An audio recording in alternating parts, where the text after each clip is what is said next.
Welcome to Literacy Home Learning. This is a literacy unit appropriate for children learning from home during this extended school closure. It is designed to provide learning opportunities for primary age children and will help to develop their ability within the national curriculum. This is lesson number 4 in the series. Please listen along, pause the video when necessary, and listen out for the task that's appropriate for your age and ability. To be prepared for today's lesson, make sure you have something to write with and your home learning book. Follow along with the video and be sure to pause when you've been given a task to complete. You will know when to pause the video when you see the symbol in the bottom corner of the screen. Today's learning objective is to be able to describe different settings using a range of descriptive tools. During today's lesson, we will continue to use the book Tyrannosaurus Drip by Julia Donaldson and David Roberts to inspire our writing.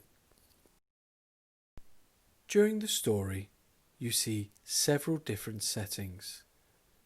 You see the duck-billed dinosaurs in a forest with tall trees. You see the small dinosaur babies in a nest surrounded by bones. And you see the terrifying Tyrannosauruses in a forest of thorns surrounded by bones. So what descriptive tools can we use to describe a setting? We can use interesting adjectives, expanded noun phrases, and figurative language. Adjectives are words that describe nouns. Here are some examples. Our nouns are tree, leaf, and boulders, and our adjectives are tall, green, and big.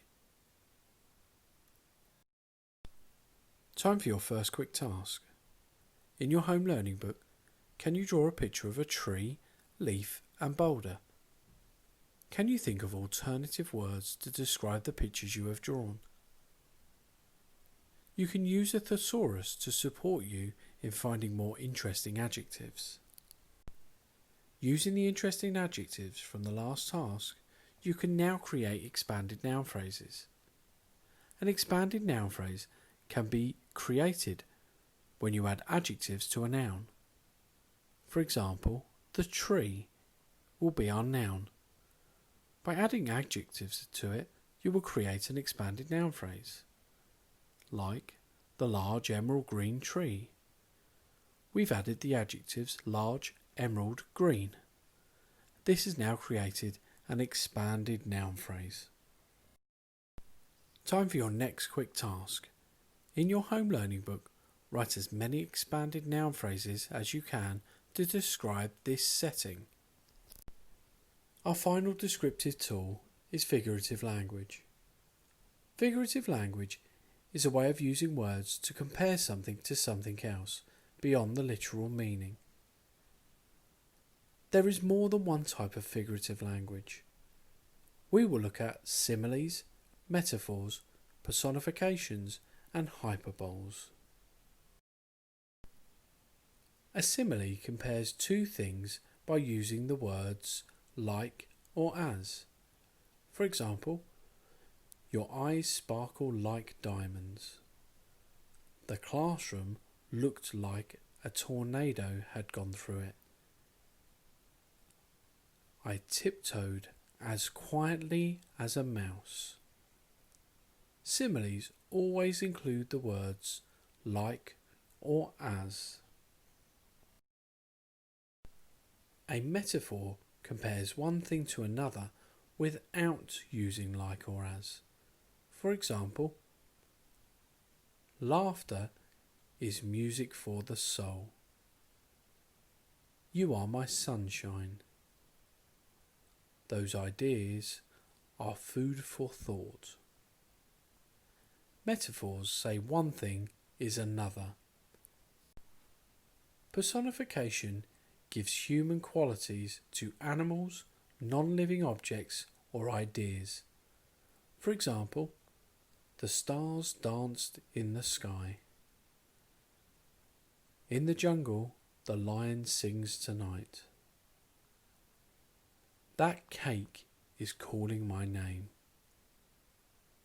Personification gives something non-human the qualities of a person. Hyperbole is obvious exaggeration to make a point. For example, she knows everything about maths. Mr. Stringer is the best teacher in the entire universe. My hands are ice cold. Similes and metaphors can also be examples of hyperboles. Year 1 and 2, here's your main task. In your home learning book, can you write 6 sentences describing this setting, making sure to use expanded noun phrases with interesting adjectives? Year 3 and 4, here's your main task. In your home learning book, can you write 8 sentences describing this setting, making sure to use expanded noun phrases, interesting adjectives, and a range of figurative language? And finally, Year 5 and 6, here's your main task. In your home learning book, can you write a paragraph describing this setting, making sure to use expanded noun phrases, interesting adjectives, a range of figurative language, and conjunctions to extend your sentences? So how have you done? Time to share your work with the class.